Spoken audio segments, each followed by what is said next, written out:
The Curious Criminal Casebook Compendium of Victorian Detective Memoirs and Other Stories, written and read by Adrian Lee. As I sit here in the twilight of my years, I wish to document for you the strange and bizarre events that were my life.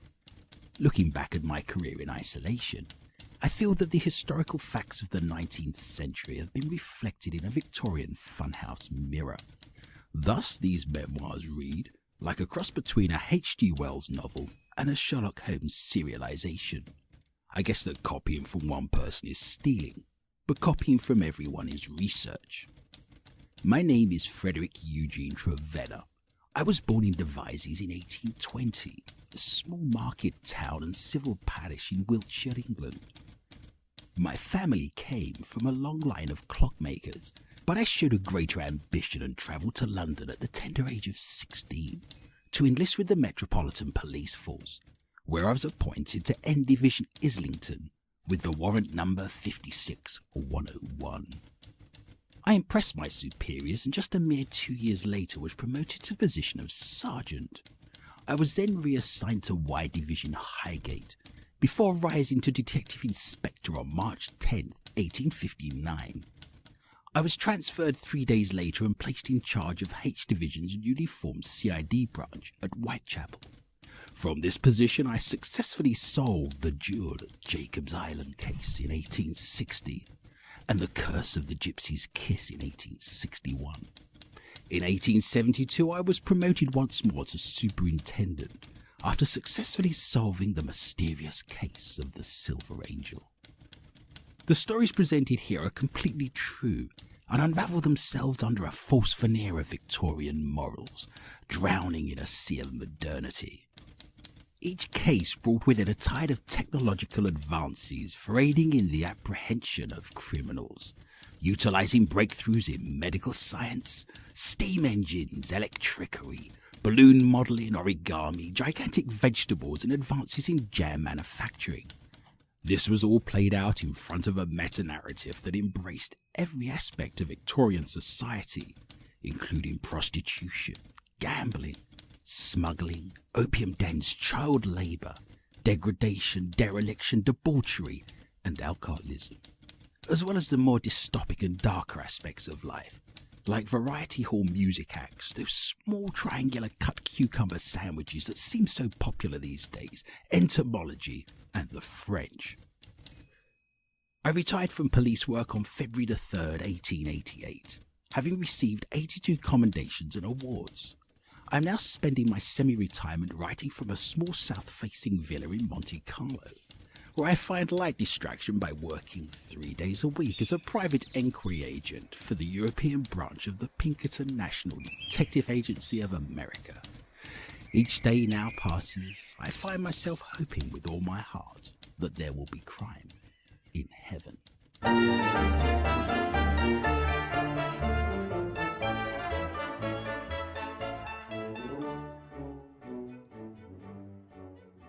The duel at Jacob's Island.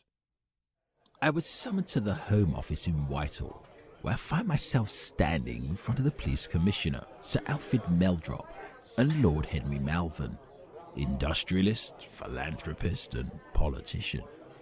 Sir Alfred had a long-lasting friendship with Lord Malvern that stretched back many years after they had both shared sexual abuse together during their first year at Eton. The rise in illegal activities among the working classes had begun causing consternation for the lawmakers. Reprobates and rogues in hovels and rookeries all over the East End of London were gambling on all manner of activities, from snail racing to arm wrestling. I was asked to put my foot down and show a firm hand.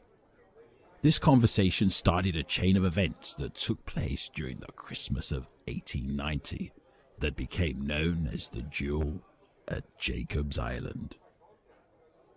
Jacob's Island is situated in Bermondsey, It is a stew pot of poorly constructed dwellings on the south bank jutting out into the Thames.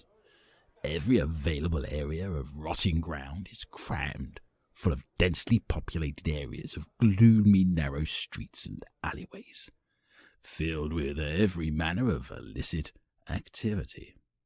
The only reason you would venture over the gantries into this world would be to break the law.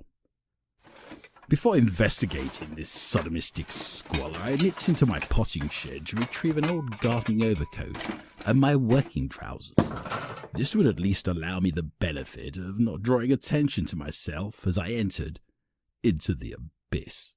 The air literally had the smell of a graveyard as I crossed one of the crazy and rotten bridges over the reeking ditch. A feeling of nausea and heaviness came over me. I was unaccustomed to imbibing the moist atmosphere. Not only the nose, but the stomach told me how heavy the air was loaded with sulfurated hydrogen. The slimy water that I could see beneath was covered with scum, almost like a cobweb prismatic with grease. In it floated large masses of rotting weed, and against the post of the bridge were the swollen carcasses of dead animals, ready to burst with the gases of putrefaction. Along its shores were heaped the indescribable filth of rotting fish that phosphorated and offended one's olfactory senses, while the oyster shells looked like pieces of slate from their coating of filth and mud. Some parts the water was red as blood, from the colouring matter that was poured into it from the reeking leather dressers at St. Saviour's Dock. The heavy bubbles which now and then rose up in the mire showed you whence a large portion of the mephitic compound issued, this thickly charged ale with deadly gas. Anything caught in this water would see you hospitalised for 6 months at the London Greenwich Hospital for tropical diseases. A large number of unsavoury characters are congregating around one particular dwelling, and a drunken, raucous noise could be heard coming from within. It was an insalubrious dereliction where the white lead paint upon the doorposts and windowsills was now black. The openless, doorless privies that protruded over the waterside showed dark streaks of filth running down their walls, where the drains from the houses discharged themselves into the ditch. This was proof indisputable as to how the pollution of the ditch occurred. I ventured inside. The rooms were so small, so filthy, so confined that the air would seem to be tainted, even for the squalor they shelter.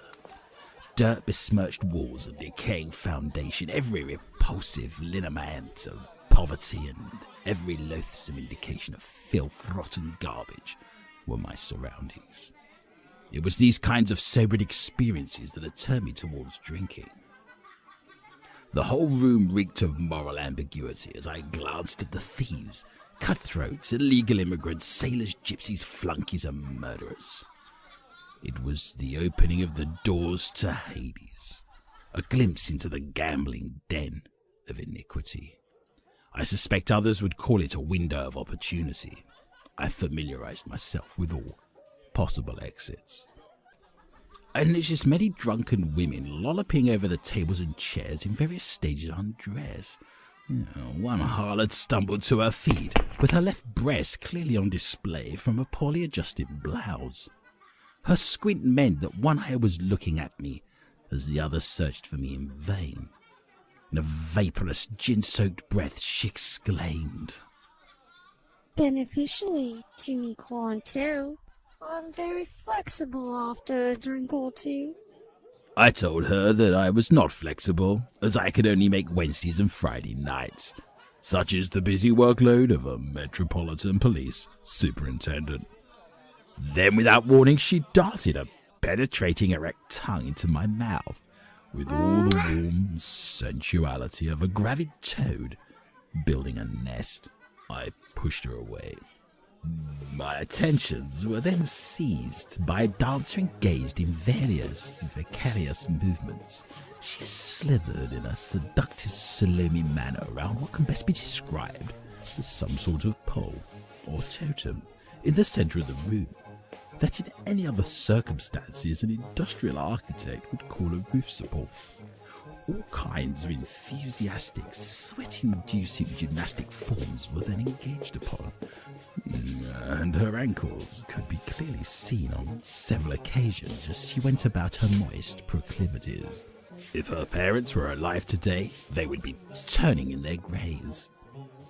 This was stretching things too far, so I blew my whistle hard and raised my warrant card with some asseveration to inform the conurbation of collected criminals they were all under arrest. This instantly made me as popular as a turgid defecation floating in a punch bowl. The following moments did not go as well as I had naively hoped.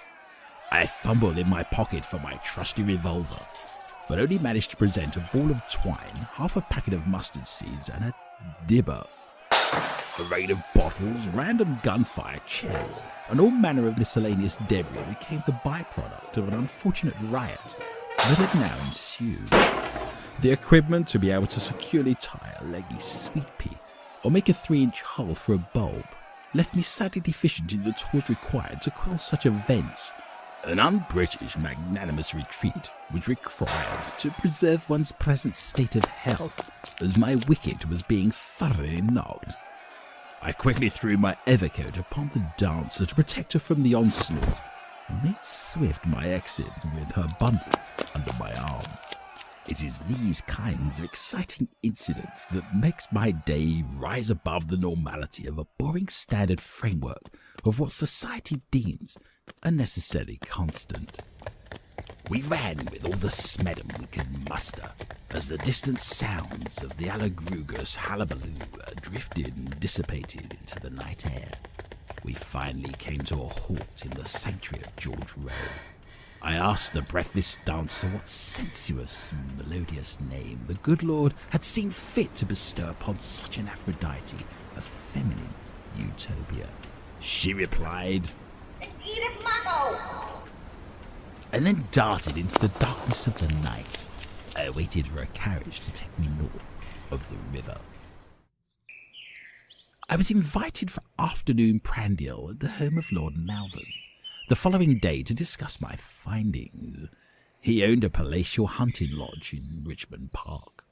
I started by describing how the toilets in the rookery appeared to embrace all of the modern convenience of a functional, easy-to-use, open-air facility that employed a constant running water removal system that most Londoners would refer to as the Thames. Sir Meldrum informed me that this was very common, so I apologised and repeated the sentence, replacing the offended word toilets with the more acceptable term lavatories. It was Lord Malvern's belief that the influx of illegal foreign nationals, who were taking advantage of the stretched resources of the London port authorities, were the ones responsible for the increase in lascivious behaviour. He added that they were also smuggling all kinds of strange foods and introducing all manner of unorthodox customs into our cultural spectrum, diluting irrevocably the British way of life, a canker between the toes of Britannia herself.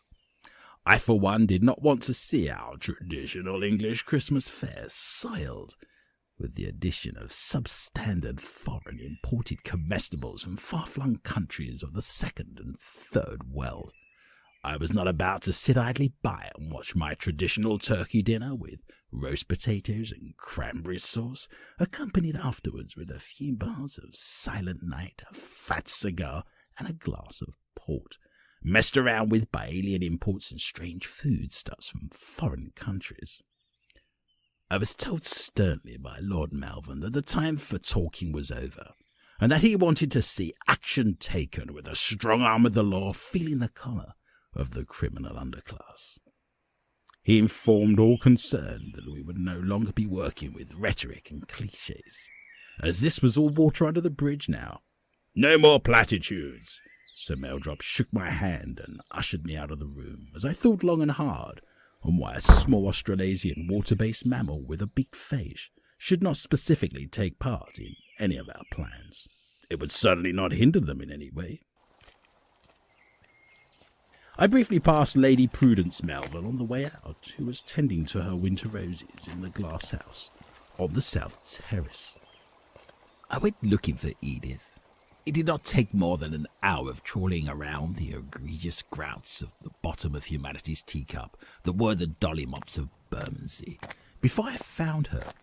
She was on the corner of Roper Lane and Druid Street, stood like a sprockle wretch, rolling tobacco around her mouth like a ruminant with a belly full of cud. She was in the company of a covey of other unfortunates, looking to engage random passers-by in a threepenny upright, her face kicked out into the mizzle of a miserable Monday morning malaise from the grubby bundle that was her bonnet. She recognized me and offered me her chewing tobacco. I accepted as a sign of my good intentions and proceeded to spend the rest of the day fiddling with my teeth, excavating and picking like an archaeologist manoeuvring around an artifact on an ancient burial site, as she recounted the tales of her youth.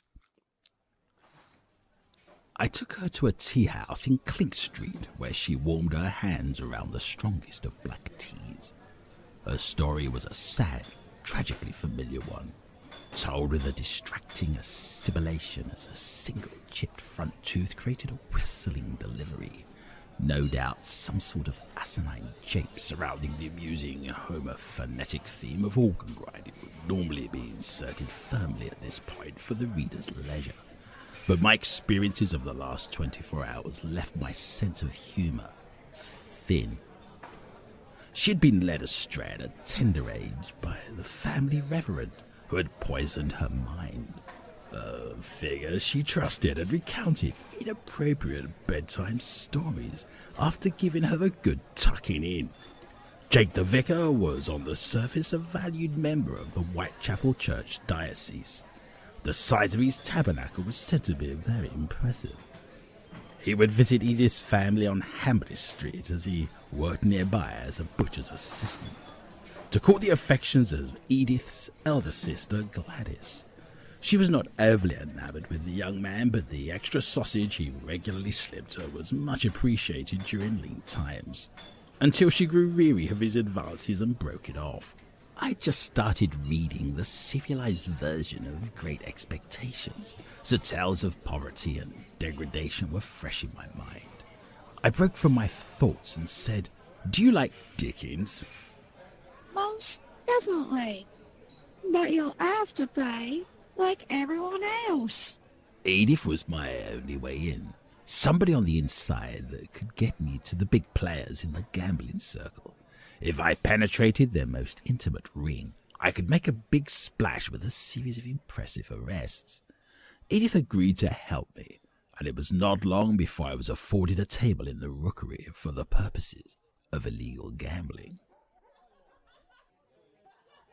I found myself back at the scene of the riot, but this time heavily disguised and without my gardening implements. I handed over my gambling money and saw it replaced with a fistful of specifically weighed assorted pulses and dried beans. This was to be the equivalent of casino chips, the kind I had seen used in the newly opened gambling establishments that had cropped up around the harbour in Monte Carlo. I then instantly recognized the heavy-set stature of Cas van Blueck, the notorious, internationally known Dutch jewel thief and one-time circus performer, a bamboozling blackguard of such caddish, breathtaking proportions that any manner of underhand skullduggery-infused unscrupulous shenanigans could now be taking place. Van Blueck was profoundly deaf after an unfortunate incident involving a short fuse and an overly enthusiastic powder monkey, a large cannon, and a circus tent in the fields on the outskirts of Delft. After the accident, he established his own clown shoemaking business, which was no small feat, but turned to criminal ways after he discovered his deafness allowed him the ability to sensitively feel the combination of bank safes, as his lack of hearing heightened his other senses. 3 criminals sat around Van Bluick and gave the group a collective of 23 tattoos, 34 fingers, 6 eyes and 7 legs, all bound together with a common aroma of other people's possessions. They would value their ill-gotten gains as much as their own internal organs, so playing any kind of gambling game could prove dangerous. We were to be playing 10-trick Tommy in Prison, not to be confused with Dead Man Running, where the lima beans actually retain their face value, and the winner is decided after 15 tricks. We were using the traditional Strathbury weight rules over the modern abridged Duke of Argyll variation. I am informed this is unpopular amongst sailors due to the restricted playing area on board their sailing vessels. The game started fast and I played an aggressive hand by using the relatively unknown Perenenko attack. This saw me lay down a run of 3 split peas, which instantly reversed the order. Split peas are normally wild on the first draw of 12. This beat a pair of Adzuki beans. They only represent one-eyed jacks during the initial rotation. Having trumped the first round, I now drew only 6, so I decided to lead with a solitary mung bean, and folded early. Mung beans are only doubles with the Strathbury rate rules, except for the pinto beans, of course, which are lazy runners throughout the entire game. I was now ascending for the 3rd round, and we went with the cautious Latvian defence, consisting of 2 Bambara groundnuts. I decided to consolidate my early advantage. The night proceeded at an even pace, with dry goods being swapped with vulgar regularity. After 2 hours, we arrived at the 12th and final round. I saw Van Bruick's pea and raised him a black bean. I was feeling confident with a 3 Bolotti and 2 butterbeans. I put everything I had into the middle of the table. Van Bruick shifted uneasily in his chair as he looked to the hill of beans. He then broke into a grin like a knife drawer being opened and presented to the room 5 cannellini. A straight flush of cannellini is a rare hand indeed. I'd only seen it once before in my youth when I stayed in a bordello in Tangiers whilst recovering from dengue fever. My pot was now empty, and his pot looked like a 12-bean casserole. I left the table without a chickpea to my name, feeling like I'd been thoroughly mugged by the leguminous brothers. I walked away from the scene of my depulsing and ventured back into the bar area. Then, with barely enough time to think, the most extraordinary thing happened. It was one of those rare occasions when the air evacuates from your lungs and you are left questioning your own visual perception through the shimmering dancing starlights that have seen fit to occupy your vision. I wanted to reject this version of reality and replace it with my own, because there, in the middle of the crowded bar, dancing atop of a raised wooden plinth and adorned in just a string of roses, was Lady Melvin. And I will inform you now that her flowers were certainly large and showy.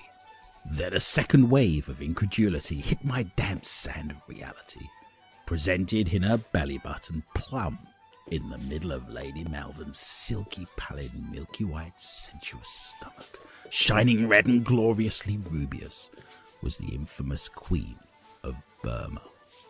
A 25-carat ruby stolen during the Hatton Garden heist of 1858, and until this very moment had been missing. Now it was brazenly on view like the Japanese flag under our very nose.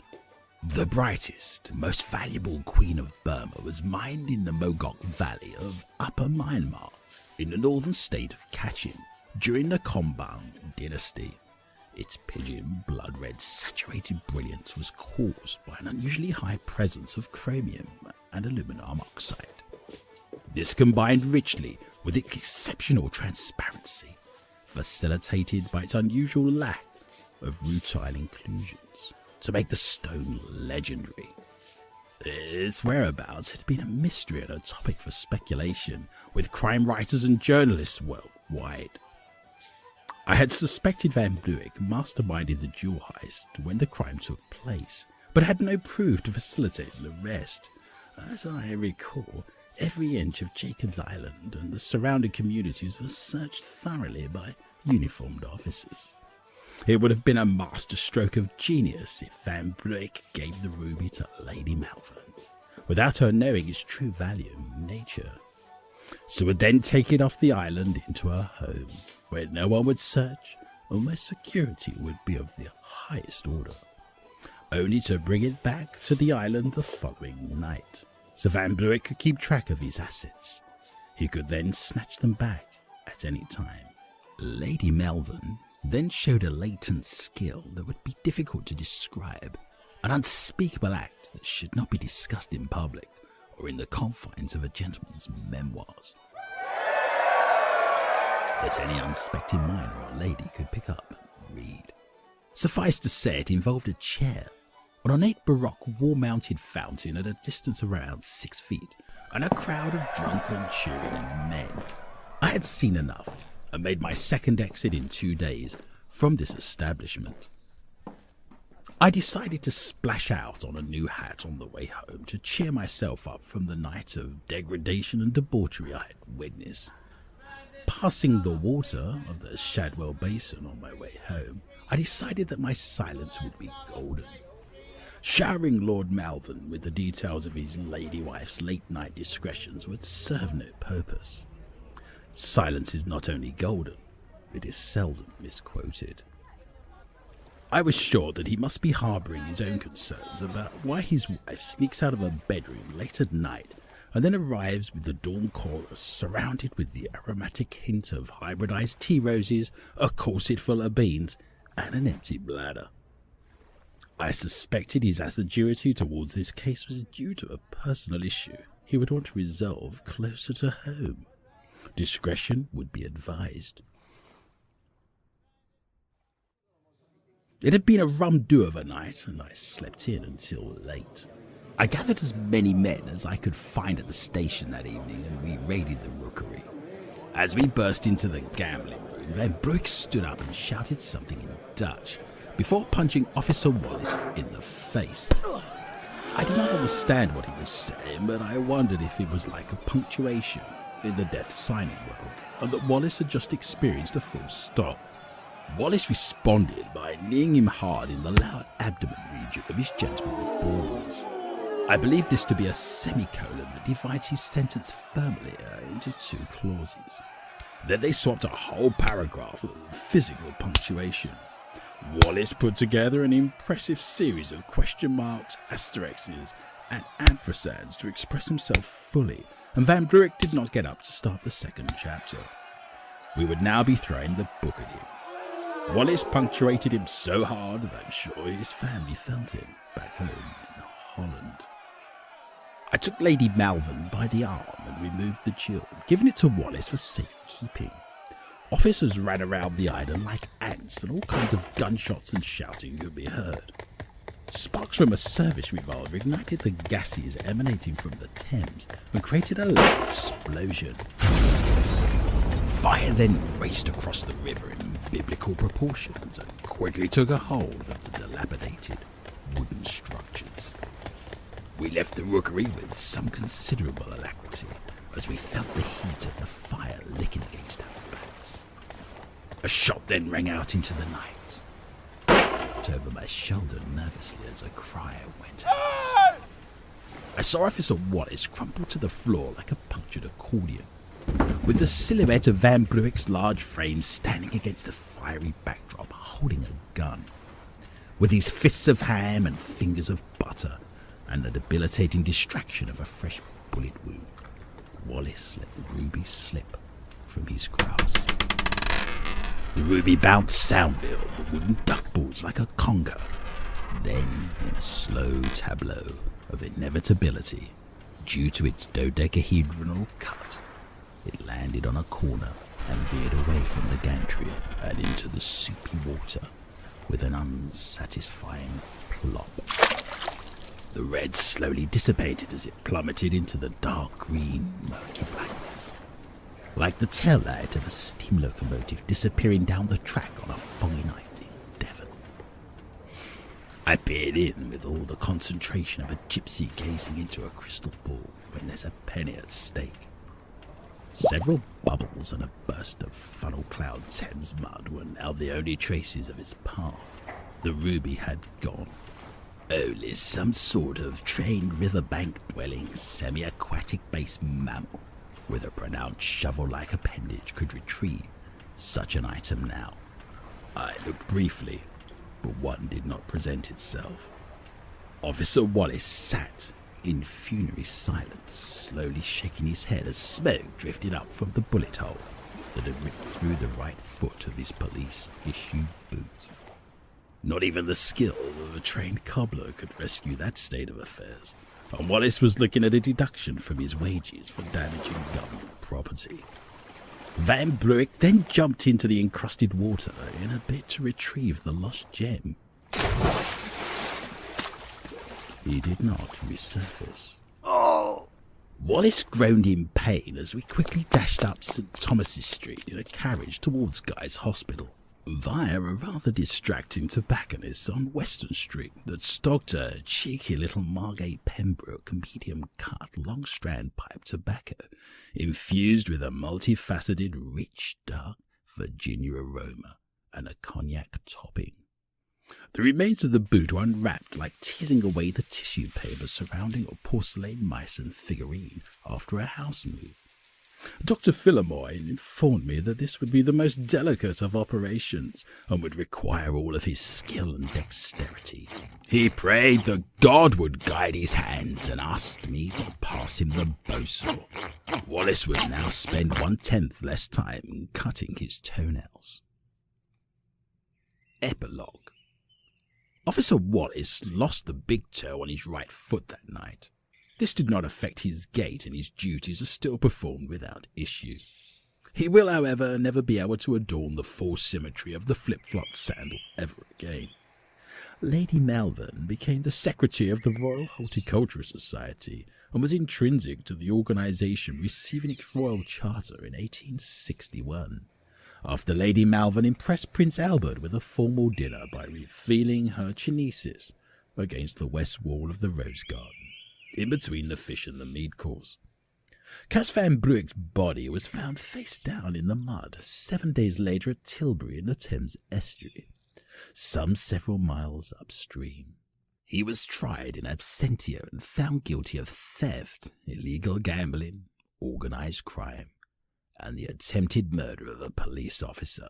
He was sentenced to hang by the neck until dead. Again.